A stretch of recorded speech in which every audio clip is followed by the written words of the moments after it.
Welcome to this highly questionable gathering. What do you like today, Bomani? It's weird that Carmelo get to start giving Michael Jordan pats on the back. Dale, papi.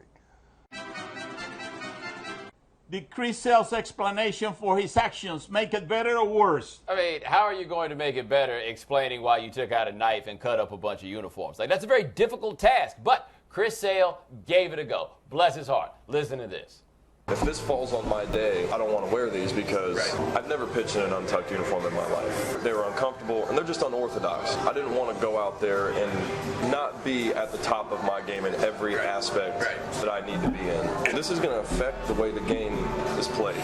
None of the guys want to wear these, and I don't want to wear them because they're just it'd be like an Olympic sprinter wearing basketball shoes. Basically, baseball's a business and it's a game, right? I saw the business put at the top of the list. And winning the game was secondary to that. I strongly disagree with that, and I always will, and I always have. Here's the thing, though. This is sort of an apology, except when it came to the part that he regrets. The only thing he really regrets is getting suspended. Does it make it better or worse? He's a really good pitcher. I don't know if it matters. Bomani, I think he's a little bit of an artist. We don't look at these guys sometimes as having temperamental artist streaks because they're doing things that are athletic. The point that he's making there, that he doesn't want to pitch uncomfortable for a marketing reason, is a valid point to be making, which he could have made without cutting up his uniform. He could have made it by sitting out the start and saying, I'm not doing this because of this. He could have explained it that way. He's not in trouble because of what he decided to do. He's in trouble because of how he decided to do it. Also, under the heading of apologizing while blaming everybody else, he said that it was Robert Ventura's job to fight for him on that one. Well, he may have been correct. You don't really apologize by saying, hey, look over there. Well, if you wanted to feel real good pitching, you should have gone to the mound naked, wearing nothing. That's it, buddy. You go there, you wear nothing, then you cannot complain about the uniforms. That's it. That's the way you do it. That would be a hell of a statement. You got it. That's right. That would have gotten our attention. Should the Browns welcome back Josh Gordon? Do you know how few good players the Browns have had for the last 20 years? This guy is great. He was great with Brandon Weeden as his quarterback. He was great with Hoyer as his quarterback. This is a guy I understand that comes with a lot of baggage, but he's as good as anyone doing that. And what is he, Bomani, 25 years old? What I would say to him, though, is he is still friends with Johnny Manziel, was on Johnny Manziel's Snapchat yesterday. If he cares at all about optics, he needs to be a little bit more careful. Should the Browns welcome him back? The Browns should do everything they possibly can, not just to make sure that he gets to the facility, but try to make sure that he doesn't wind up failing another one of those drug tests. Why? Because he's really, really, really, really good. There's no need to explain it past that. There's nothing really to be afraid of with him. His issues have all been related to substances. It's not as though there's this whole other set of things that comes with it. If he fails another test, they probably wind up putting him out of the league. You want him to have that happen while he's in your uniform. The other thing, too, he's cool with Robert Griffin. Maybe the two of them could hang out. I don't think there's a lot of trouble hanging out with Robert, although that leads to the possibility of Josh Gordon corrupting Robert Griffin, which would be bad for the Browns, but great for us to watch. Given his hobby, maybe he should be traded to the Broncos, I mean, that would probably be the end of his career. I think we're taking it a little too far. He needs to chill for a second. It's fun, though, watching him catch 100 yards worth of passes with a bunch of smoke in his helmet. Is Derek Morgan risking his NFL career by openly advocating for medical marijuana? He did this so intelligently. This is an issue because Eugene Monroe retired from the league. There were some issues between he and the Ravens that had to feel like they were because he was advocating marijuana use. He is doing so for pain remedy. He is doing so while saying he himself does not use, but that he would like to. How can you dispute what it is that he's saying when all he's advocating for is pain medicine? Yeah, but one thing about this to remember with Eugene Monroe, the Ravens clearly seem to have a problem with this because they went out of their way to mention it in the release they had when they waived Monroe. However, after that, the Giants were willing to sign him. They entertained the possibility. The straightest-laced franchise in the NFL was wondering about Eugene Monroe. I don't think that Derek Morgan's career would be in danger by doing this. Just make sure you pass all your drug tests because that's the only part they really care about. And make sure you're good. Yeah, that too. Make sure you got clean urine. Yes. And to get it, just reach out to me. Yes. I'll be ready for you. That's right, on eBay. 24/7. Yeah, always available. Answers his phone day or night. May take him a while to produce it, but it'll get to you eventually. I'll put the P in Papi. 2 times. How do you imagine Michael Jordan feels about Carmelo saying it is about time that he step up? Carmelo Anthony getting very comfortable in this role as a public spokesman. Listen here. I thought it was brilliant, and about time, that he stepped up, said what he said, because he's, at the end of the day, amongst us, he is our face. I mean, he's a African American, a very powerful African American. So for him to step up in the midst of these times right now, it was very big on his behalf, and not also just step up. It's not always about money and giving back, but for him to step up and put his money where his mouth at, I mean, the timing was perfect.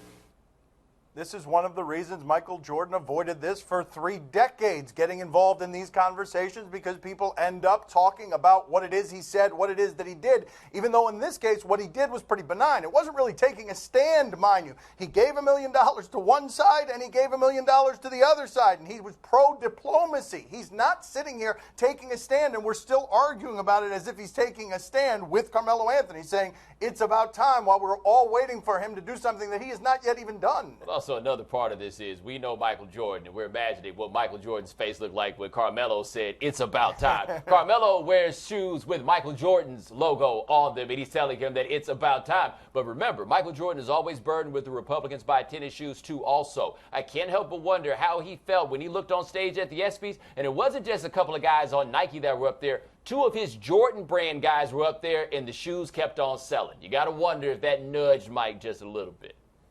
Did somebody else got to speak? Or Carmelo just held the mic until the shot clock ran out? Oh, wow.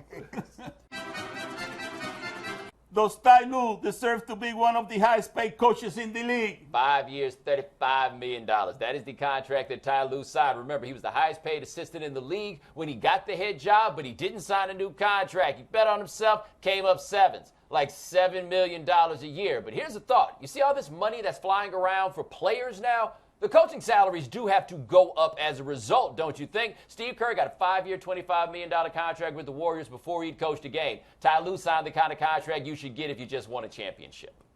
As a player, Lue made $21 million in a career that lasted a decade. This is $14 million more than that guaranteed, and we are a long way, Bomani. If I had told you right here at this very moment, Tyronn Lue is going to get 5 years, $35 million, right there, as a towel rack, what would you have said? Would you have said, yes, we're going to give him that kind of money when we were all making fun of him? The Cavs, man, they fixed a lot of stuff in a short period of time. Also, note, the dude that threw that towel on him will probably never get another contract again as nice as the one Tyronn Lue just got for wearing a suit.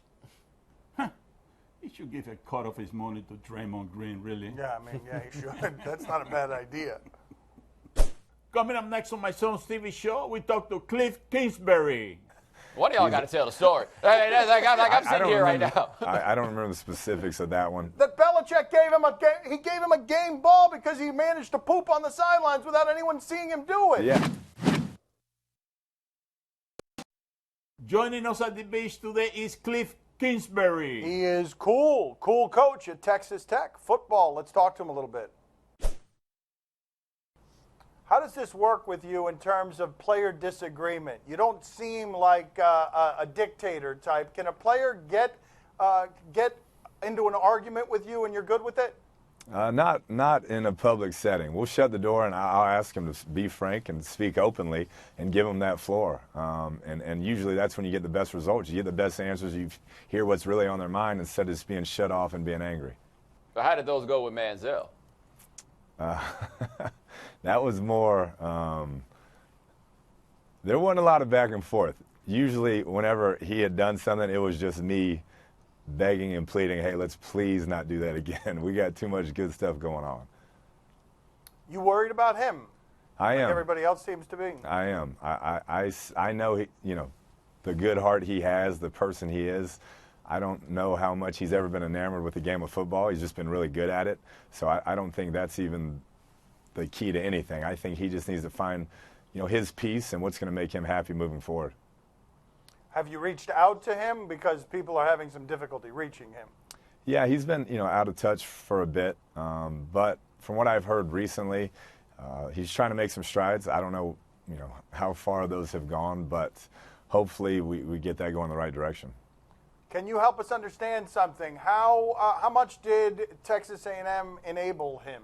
Because he was such a money source, such a golden goose. Yeah, I after I left, right after his Heisman, I know it really escalated quickly, obviously, being on that platform.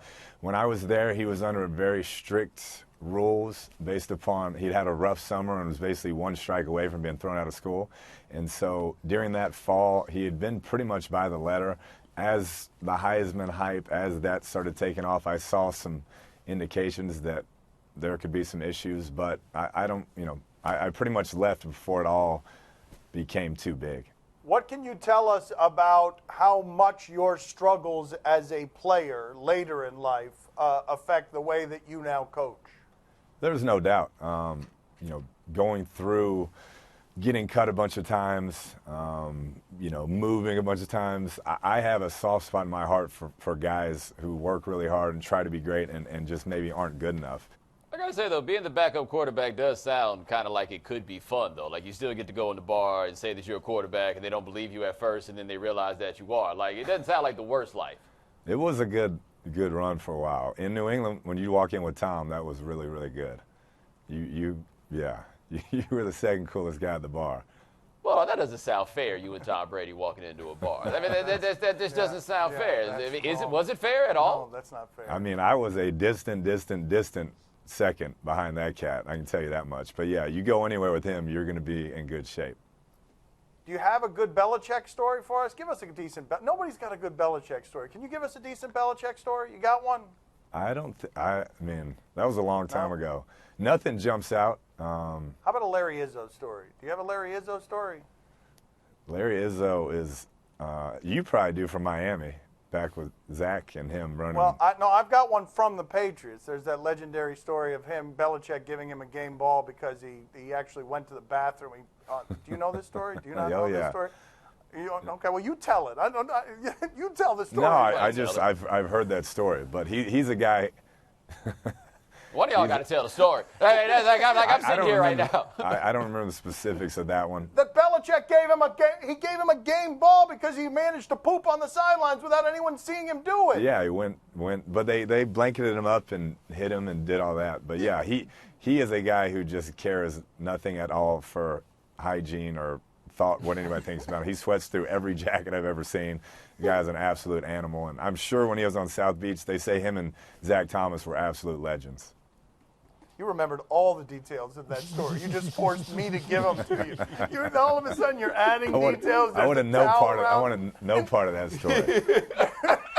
Belichick gave him a game ball for doing that. Yeah, dedication. It is pretty impressive. Poppy, what do you got for him?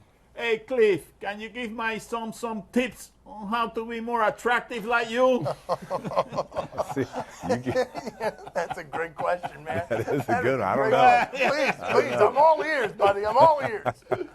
I don't know. We can help that. Maybe he should shave his beard, get a different suit. I don't want the advice from him, You're really good at taking questions like these and not being a jerk about it. Because you're really like, yeah, you're right. But it's not all funny. I mean, that's really impressive. Where's the advice, man? Everyone can stop laughing for a second so I can hear the advice. I'm staying above that one, man. I don't want any part of that one. See you later. We'll talk to you later. Thank you, Kliff. Thanks, fellas. Take care. Okay. Highly questionable is broadcast from the Clevelander Hotel on beautiful South Beach, Miami. Want no problems with me. You don't want no problems. Want no problems with me. Just another day. Had to pick up all the mail. There goes Shannon riding through the streets. They be like, there he go. This TV show is brought to you by Otesla. Learn more at otesla.com. Do you question if this homeowner did the right thing? If you're leading off this segment, which way are you betting before we've seen it? Yes or no? I'm betting down as well. Let's see what we've got.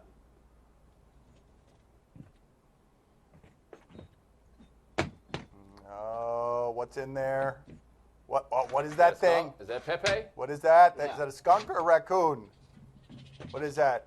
Bad news either way. Oh, what is that? Your broom is not going to be any match for this thing, sir. That's a little broom. Yeah. It's a cheap broom. Yes. Whoa. Be careful. Oh, no. No. That might not be going away. No. Yeah. What? Yeah, I got some more of this for you. That's right. Yeah. How'd that broom hold up, big man? Bad idea, geez. Yeah. You got to call it a dog catcher, man. Yeah, I think they work on raccoons, too. That is rookie right there. You know how many of those we have in South Wait a Florida? minute. Did you see that the head of the broom Yes. went flying the other way Yes. on the deck? Broom pieces. That's right. Woo. I wonder where he put the handle on that owner. That's not what you do with the raccoon. If he shows up in your porch, you gotta dance with it. That's what you do. There you go. Wow. By the way, There we raccoons, not nearly as cuddly as the cartoons lead you to believe. They are large rodents. Okay, see, this one's not hungry, though. That other one was hungry. Well, that one on his leg looked like he was hungry for something. Much less menacing. That raccoon weighs more than me. So does that dude's beard. Do you question if you want to be in the gallery for the American Century Championship? It's one of those that lets celebrities come out here and play. Charles Barkley competes in this. The odds of him winning, 6,000 to 1. And that's why it might be dangerous to be in the gallery. You know, when 6,000 to 1 goes to the tee. Oh, no. Charles, how have you not gotten any better at this, given how often you practice? Do you realize he shot 100 over par? 100 over par. I'm not making that up. Wow. And the thing that makes it crazy is that he used to not be bad. Ha ha, Barkley! Another thing you suck at. Wow. Poppy playing the role of Jason Williams. Do you question if this makes sense? We haven't been given much information here, only that the gentleman at the center of these proceedings is 5'2". What else do we have? That's not nice, Bomani. Oh, look at 5'2".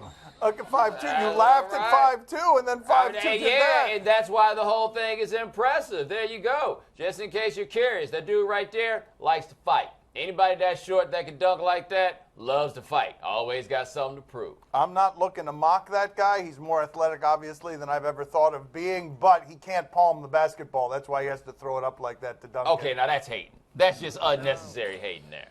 Speaking of short guys that like to fight, roll it. No, he's got video. Oh, yeah, remember this? Oh, this is one of our favorite knockouts ever!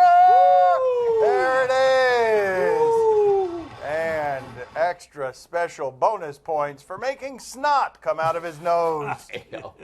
And his mouth. And everything. Just His eyes, maybe. drool out his eyes. Time to play the game that set himself in fire last night. See?